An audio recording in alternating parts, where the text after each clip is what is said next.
The truth that shakes the foundations of what we've been taught.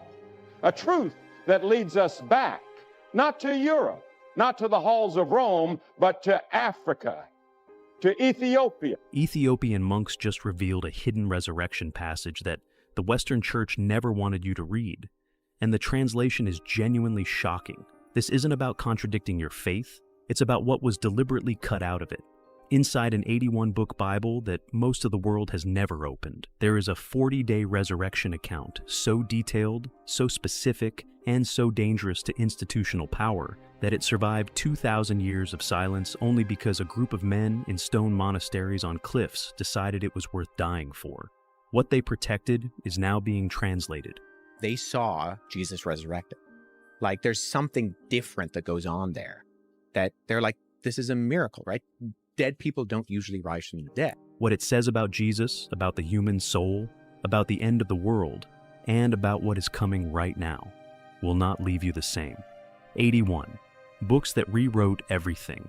Most people assume the Bible is fixed, final, agreed upon by scholars who knew what they were doing and sealed for eternity. But the Ethiopian Orthodox Church never agreed with that version of events, and they've had 2,000 years to stand their ground. While the Protestant Bible contains 66 books and the Catholic Bible 73, Ethiopia preserved 81, 15 more than Protestants, 8 more than Catholics. And these aren't random folk literature or marginal additions. These are some of the oldest Christian texts ever committed to parchment. Missionaries from Syria went down to what then was referred to as the Kingdom of Aksum, which is in modern-day Ethiopia, and they brought with them a whole host of literature. Revered by early believers for centuries before they were quietly stripped from Western canons by councils that had very specific reasons for wanting them gone. Books like Enoch, Jubilees, and the various Maccabees. For centuries, Western scholars dismissed them as mythology, fringe texts, spiritually unreliable. Then science stepped in, and the dismissals got very awkward. Very fast. And get this, radiocarbon dating of the Garima Gospels, discovered inside an Ethiopian monastery, confirmed they were written between 330 and 650 AD. That makes them the oldest illustrated Christian manuscripts on Earth. While Europe descended into centuries of war, plague, and political chaos, Ethiopian monks were doing something else entirely. They were preserving Christianity's original source code, copying it by hand onto goatskin in a sacred liturgical language called Ge'ez, sealing it inside stone monasteries perched on cliffs that the outside world couldn't reach. The Book of Enoch doesn't just say humanity sinned before the flood, it explains why. That little reference in Genesis, if you want to know the full story of what the author is alluding to, you read 1st Enoch, specifically the Book of the Watchers. It describes a cosmic breach, 200 watcher angels who descended to Earth, took human wives, and created hybrid offspring called the Nephilim, giants who consumed everything in their path. The text names them Samyaza, Azazel, Barakiel. It says they transmitted forbidden knowledge to humanity, weapons, sorcery, astrology, the art of seduction. This wasn't garden disobedience. This was an unauthorized transfer of power. That's why Rome rejected it. The world Enoch describes is chaotic, dangerous, and ungovernable. So it was removed. Ethiopia kept it. But here's the catch. Enoch is just the opening act. The real shock is a resurrection text called Mashafa Kidan, the Book of the Covenant, and what it contains about the 40 days after the resurrection will reframe everything you thought you understood about what actually happened after the tomb was found empty. The 40-day secret message. In the standard Gospel of Luke, the time between the resurrection and the ascension is barely a footnote. Jesus appears, he blesses, he's gone. But in the Ethiopian Mashafa Kidan, those 40 days are the main event. The safety rails come off, and what's left is something the early church worked very hard to make sure you would never read. According to these texts, the risen Christ gathered his disciples not to comfort them, not to reassure them, but to prepare them for a spiritual war. He was urgently transferring classified information before he left, and the content of that transfer is explosive. Dr. Ephraim Yared of Addis Ababa University, who spent 3 years working alongside, Monastery scribes in the Tigray highlands, with restricted access to original Ge'ez manuscripts, described the moment he first translated the core passage of the Mashafa Kiden as physically destabilizing. "I had to sit down," he said. "The specificity of the warnings was not what I was prepared for."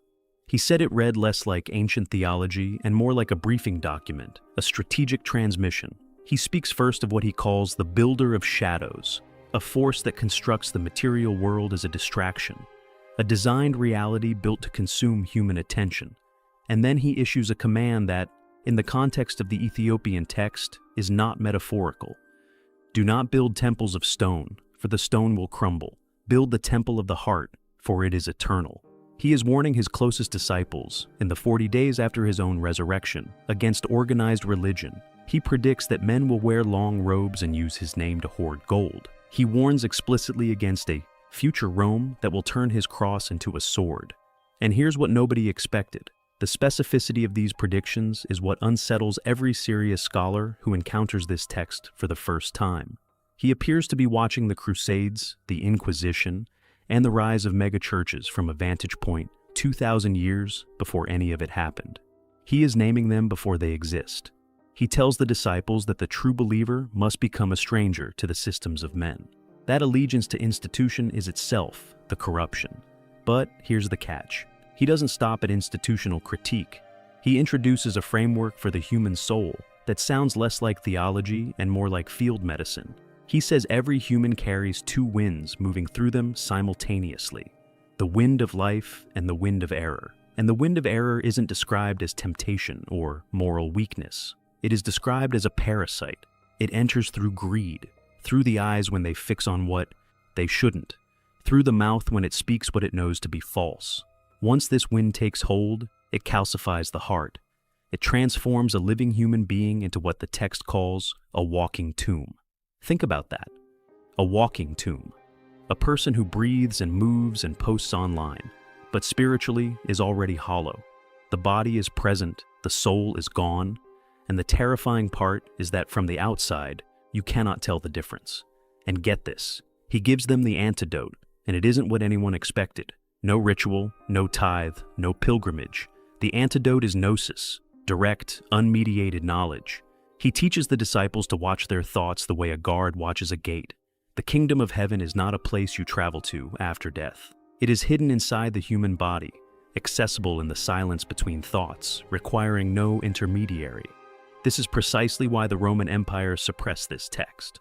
Rome needed obedient citizens who feared the emperor and deferred to the pope. They didn't need individuals who believed God was already inside them, because those individuals are ungovernable. You can't tax someone who believes the temple is within. You can't control someone who needs no bishop between them and truth. The Book of the Covenant also contains details that go well beyond spiritual instruction. He speaks of the storehouses of snow and the gates of the winds, dismissed for centuries as poetic nonsense. Modern meteorology confirms that weather systems travel in massive global currents, literal rivers of wind circling the planet, and he speaks of an abyss of water beneath the earth. Scientists recently discovered a vast ocean trapped in ringwoodite rock deep within the Earth's mantle, more water than in all surface oceans combined. The Ethiopian Bible described it before any instrument could reach it. If the text was right about the water and the winds, you have to ask, what else did it get right? The tone of these 40 days is not pastoral, it is urgent. It is nothing like the Sermon on the Mount. It is a general delivering a final classified briefing before evacuating the battlefield. And then, right at the end of these teachings, he delivers what is arguably the most disturbing single line in any scripture anywhere on earth. He looks at his disciples and says, "The darkness will come, and it will wear my face. It will wear my face." He is not warning about obvious evil, about monsters you can identify and flee. He is warning that the final deception will look exactly like salvation. It will look like Christianity. It will carry the cross. It will speak his name, and it will use both to chain the very people it claims to be setting free. That line ends his 40-day transmission, and Ethiopian monks have been sitting with it for 2,000 years, wondering if we are already living inside its fulfillment. Before we go further, if this is the kind of knowledge that never makes it into Sunday school, hit subscribe right now, because what comes next, the arc, the laser-cut churches, and the bloodline hidden in plain sight is exactly why these texts were locked away in the first place. Don't miss it. Why? Empires, secret orders, and Hitler never got it. You cannot discuss Ethiopia without confronting the Ark of the Covenant. Hollywood says it was lost in Egypt. Ethiopians say that's nonsense, and they've said it continuously for 3,000 years without wavering once. Nearly every Ethiopian Christian believes the Ark still exists, locked inside the Church of Our Lady Mary of Zion in the ancient city of Axum. And this isn't folklore. It is the theological and political backbone of their entire civilization. Here's the catch. The story of how it got there is one of the most audacious acts in all of recorded history. The Queen of Sheba travels to Jerusalem, meets King Solomon, and returns home carrying his son, Menelik I. Years later, Menelik visits his father. Solomon offers him the throne. Menelik refuses, but he doesn't leave empty-handed. According to Ethiopia's ancient royal chronicle, the Kebra Nagast, Menelik and his companions executed the most consequential switcheroo in human history, replacing the Ark with a perfect replica and secretly transporting the real one back to Ethiopia. The priests in Jerusalem never knew. The replica sat in the temple. The real one was already gone. Biblical descriptions of the Ark paint it not as a sacred decoration, but as a weapon. It burned armies. It killed anyone who touched it without authorization. The effects described: heat, spontaneous death, a consuming light, sound disturbingly close to radiation exposure. And get this, the Ark's guardian today is a single man, appointed for life, who is forbidden to leave the chapel grounds from the moment of appointment until death. Researchers who have documented these guardians consistently note the same physical patterns: failing eyesight, skin, pallor, premature aging, early death. A wooden chest does not do that, unless it isn't simply a wooden chest. Some researchers suggest the Ark is ancient high-energy technology. Others believe it functions as something closer to a long-range communication device, something that predates organized religion by millennia. Whatever it is, Ethiopia has guarded it for 3,000 years and defended it. Ethiopia is the only African nation that was never colonized.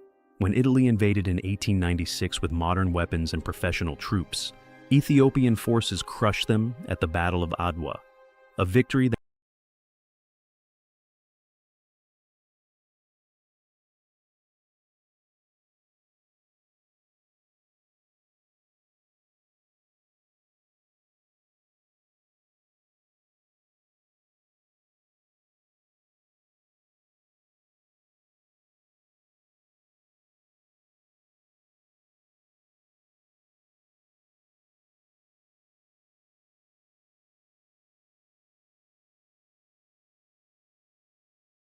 that still echoes across the continent. Locals say St. George rode with the army that day.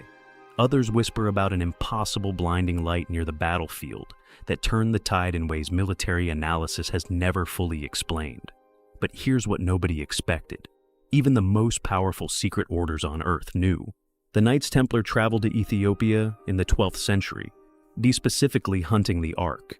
Their symbols are still carved into the rock churches of Lalibela.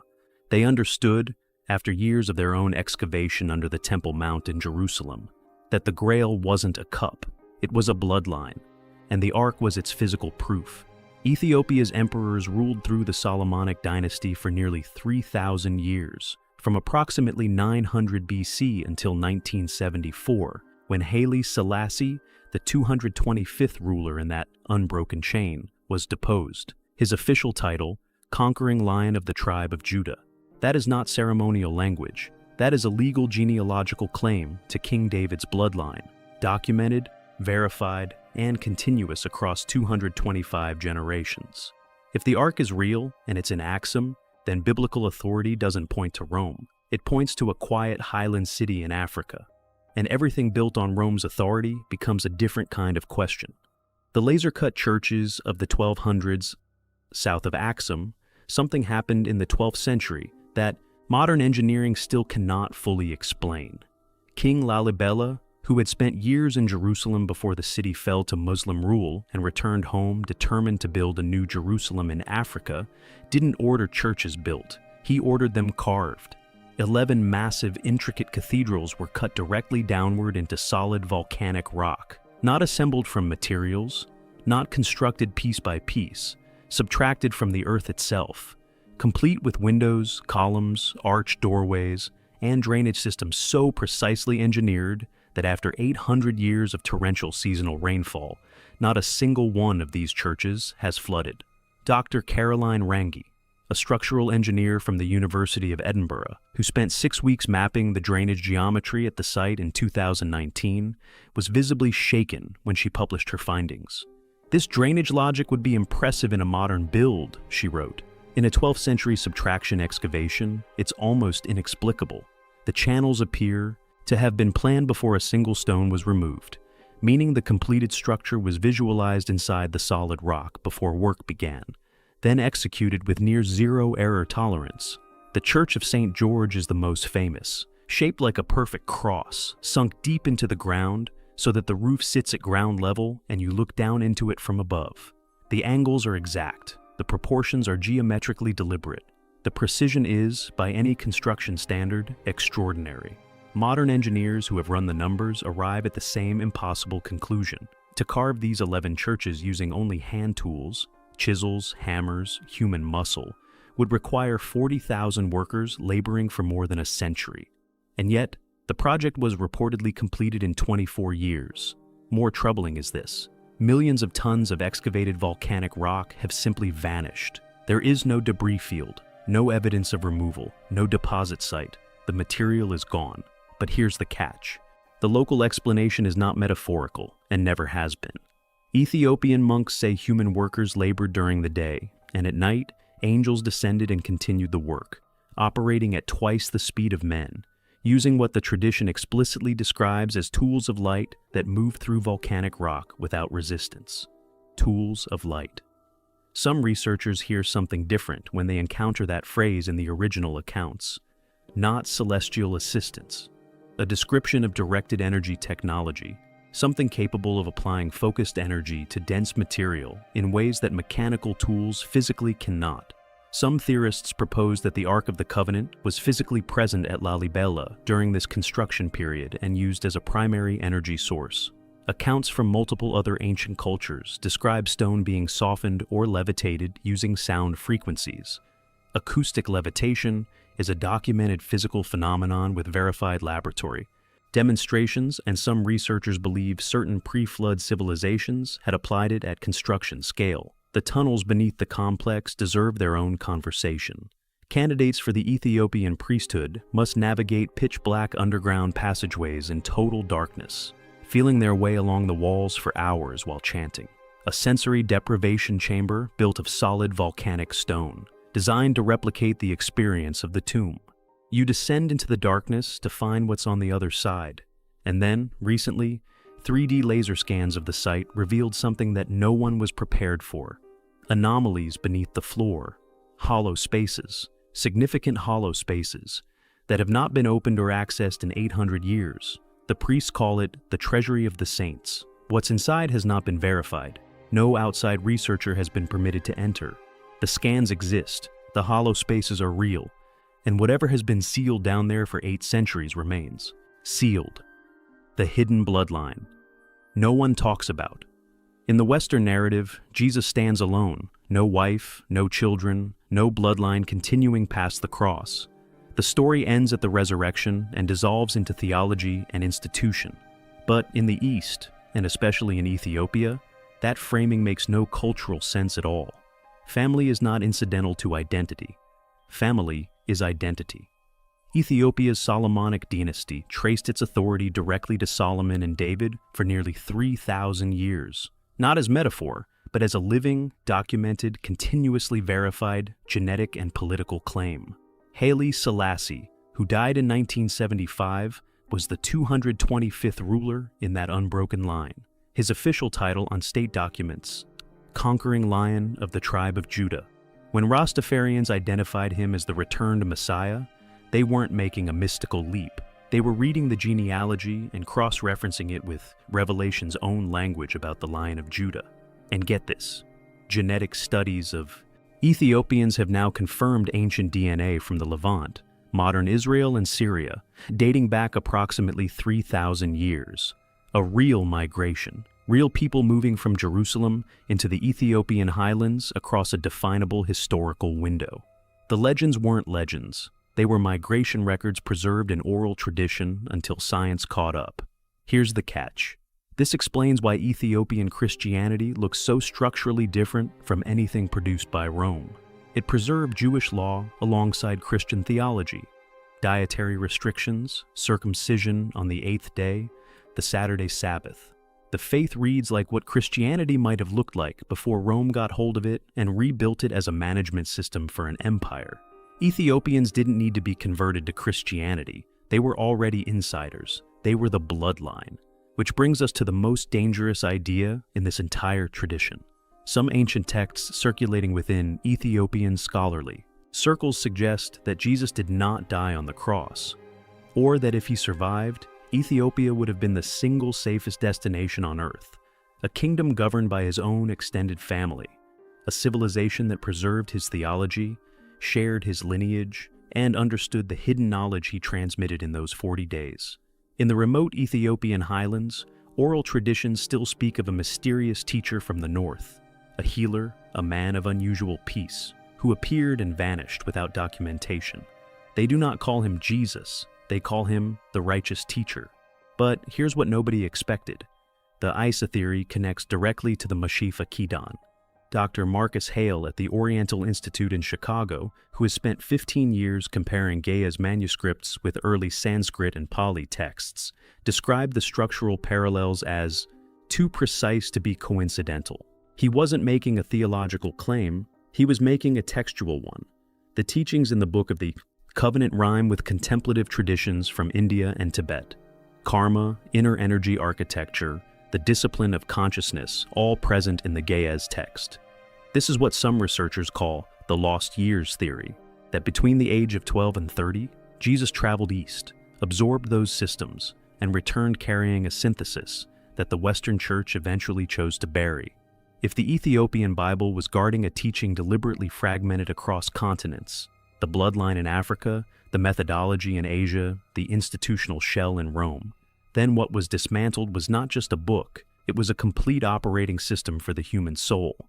As Ethiopian monks have been recorded saying for generations, the West has the water, we have the well. The Watchers are coming back. So ask yourself the question that actually matters. Why now? For centuries, these texts sat sealed inside mountain monasteries, wrapped in goatskin, guarded by men who would die before, allowing foreign hands near them. They survived insects, armies, floods, and the slow weight of time.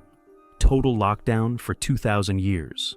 Then, suddenly, the seal breaks. In the last few years, these books explode across the internet. Unauthorized translations spread faster than academic institutions can respond. The algorithm pushes the Book of the Covenant to millions of people who have never heard of Ge'ez or Axum. People watching it between a news alert and a meme. That is not an accident. Here's the catch. According to the most radical interpretations of these texts, they contain a built-in emergency trigger, a final failsafe, encoded into the language itself, designed to activate at a specific and recognizable moment in human history. The text described the end times as an age of webs of illusion. In the original Ge'ez, the phrasing translates roughly as a world that is hyper-connected but fundamentally false, where people communicate without speaking and see without their eyes, where images replace reality and the noise never stops. Tell me that doesn't describe the internet. Tell me that description doesn't fit artificial intelligence.